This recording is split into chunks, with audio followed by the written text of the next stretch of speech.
Véronique Sanson, l'une des plus grandes chanteuses et compositrices françaises, a vécu une vie remplie de notes planantes et de mélodies mélancoliques, où sa plus grande tristesse ne pouvait être contenue en un seul instant, mais était une série de blessures profondes, tissées au fil du temps.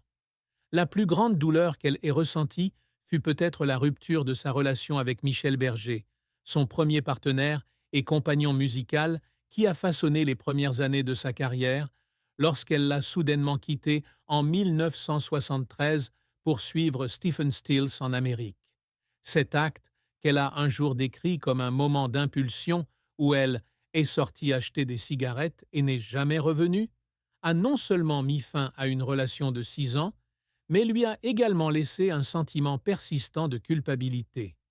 Michel, qui épousa plus tard France Gall et décéda subitement en 1992 d'une crise cardiaque, est indissociable de la mémoire de Véronique.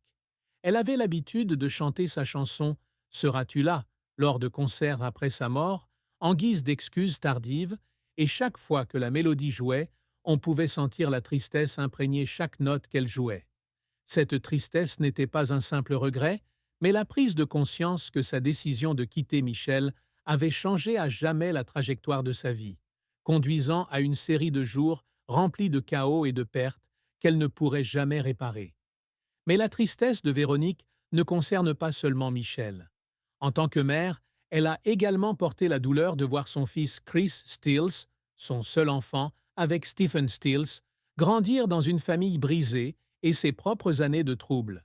Chris, né en 1974 à Boulder, dans le Colorado, a grandi entre deux mondes, l'Amérique de son père et la France de sa mère, mais aussi au milieu des courants sous-jacents d'un mariage marqué par la violence, la dépendance et l'aliénation. Véronique a un jour avoué dans une interview qu'elle se sentait coupable de ne pas avoir pu offrir à Chris l'enfance paisible, le foyer complet dont elle avait rêvé lorsqu'elle était jeune fille, vivant dans la chaleureuse maison de ses parents, René et Colette Sanson, à Paris.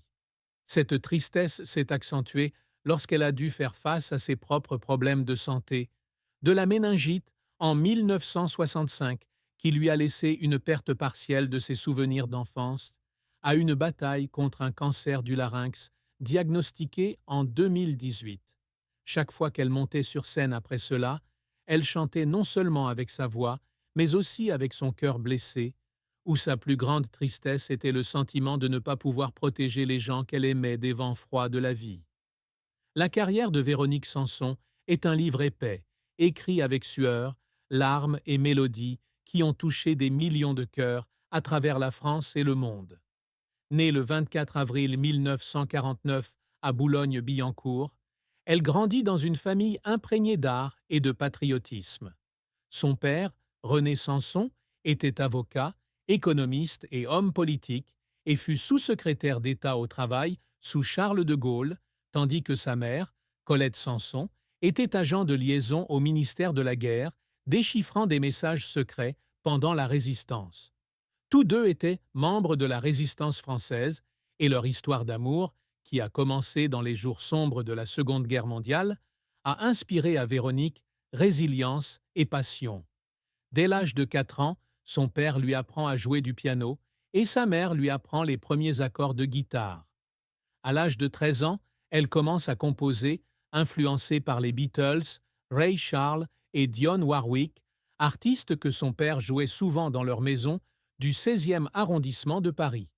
La carrière musicale de Véronique débute en 1967, lorsqu'elle rejoint le groupe Roche-Martin avec sa sœur Violaine et François Bernheim.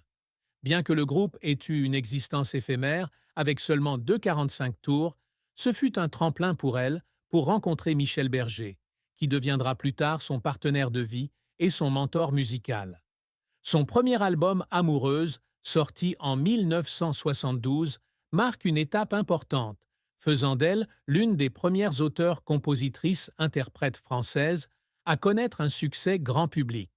Le titre « Amoureuse » est non seulement devenu un tube en France, mais a également été repris en anglais par Kiki Dee et Olivia Newton-John, affirmant son talent sur la scène internationale.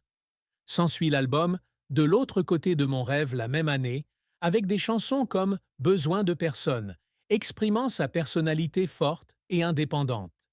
Arrivée aux États-Unis avec Stephen Stills en 1973, elle continue de faire sa marque avec Le Maudit, 1974, et Vancouver, 1976, dont le premier devient disque d'or, la chanson-titre devenant l'une de ses chansons phares.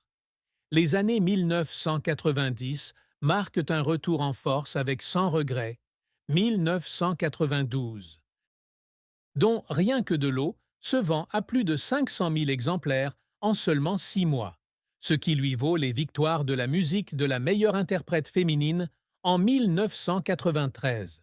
Cependant, sa carrière n'a pas toujours été une série de victoires. La vie en Amérique avec Stephen Stills a été marquée par de cuisants échecs. L'album Hollywood, 1977, bien qu'enregistré avec une équipe talentueuse de musiciens à Los Angeles, n'a pas rencontré le succès escompté, en grande partie à cause de l'instabilité de sa vie personnelle à cette époque. De retour en France dans les années 1980, elle continue à faire face à des difficultés, de la perte de Michel Berger, qui avait été une grande inspiration, aux interruptions de carrière dues à des problèmes de santé et personnels.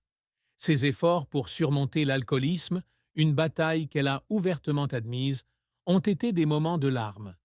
Elle a raconté un jour les jours où elle était assise seule dans le studio, les mains tremblantes sur les touches du piano, les larmes coulant du sentiment d'impuissance lorsque sa voix ne résonnait plus comme avant.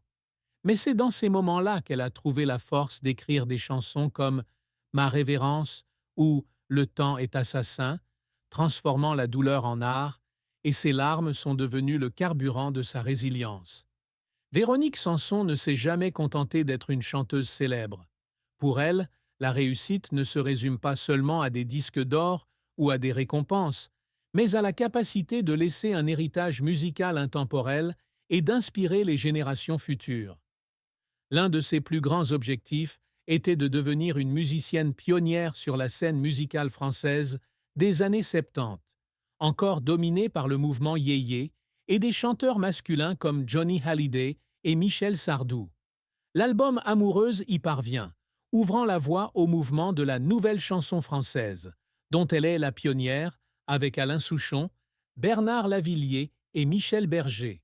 Ces 3 victoires de la musique, dont celle de la meilleure interprète en 1993 et le Grand Prix de la SACEM en 1991, témoignent de son talent et de sa persévérance. Mais plus que tout, elle veut que sa musique touche le cœur des auditeurs en racontant des histoires d'amour, de perte et d'espoir auxquelles tout le monde peut s'identifier. Elle aspirait également à laisser un exemple à son fils, Chris Stills, qui a suivi le même chemin musical que sa mère et son père. Chris, avec son talent de guitariste et sa voix chaleureuse, a collaboré avec sa mère sur de nombreux projets, de sa chanson de 2010, Say My Last Goodbye, à une performance commune à l'Olympia 2008 avec Stephen Stills. Véronique a dit un jour que l'un de ses moments de plus grande fierté était de voir Chris sur scène, chanter des chansons à la fois françaises et américaines. Être nommé commandeur de l'Ordre des Arts et des Lettres et chevalier de l'Ordre national du Mérite fut non seulement une récompense pour sa carrière, mais aussi une incitation à continuer de créer, même face à la maladie. Pour elle, son plus grand accomplissement est de pouvoir se relever après chaque chute, de continuer à chanter, même lorsque sa voix est rauque, et de conserver l'amour de la musique que ses parents, René et Colette, lui ont inculqué dès son plus jeune âge. L'amour et le mariage dans la vie de Véronique Sanson est un livre plein de pages douces, mêlées de lignes déchirantes. Avant son mariage, elle a vécu une profonde histoire d'amour avec Michel Berger, qui était non seulement son amant, mais aussi un collègue qui a contribué à façonner son style musical. Ils ont vécu ensemble pendant 6 ans, de la fin des années 1960 à 1973, et c'est à cette époque qu'elle a ressenti le mélange parfait d'amour et d'art. Mais la décision de quitter Michel pour Stephen Stills, associé chez Crosby, Stills, Nash & Young, a marqué un tournant douloureux. Elle rencontre Steven après l'une de ses représentations à Paris en 1972, et le coup de foudre la pousse à tout quitter et à s'installer à New York. Ils se sont mariés en 1973 à Guilford, en Angleterre, lors d'une cérémonie à laquelle ont assisté de grands noms tels que Ringo Starr et Roger Daltrey. En 1974, Chris Stills est né, lui apportant la joie de la maternité. Mais le mariage s'est rapidement transformé en cauchemar lorsque Stephen est tombé dans une spirale d'alcool, de drogue et de violence domestique. Véronique racontait les nuits où elle tenait Chris dans ses bras et se cachait dans un coin de la maison, les larmes coulant de peur et d'impuissance. Le mariage s'est effondré en 1980, la laissant avec la tristesse d'une famille qui n'a pas pu être sauvée et des cicatrices mentales qu'elle a portées avec elle pour le reste de sa vie. De retour en France, Véronique retrouve la paix après une longue période de célibat, jusqu'à sa rencontre avec Pierre Palmade, célèbre comédien français. Ils se sont mariés en 1995, alors qu'elle avait 46 ans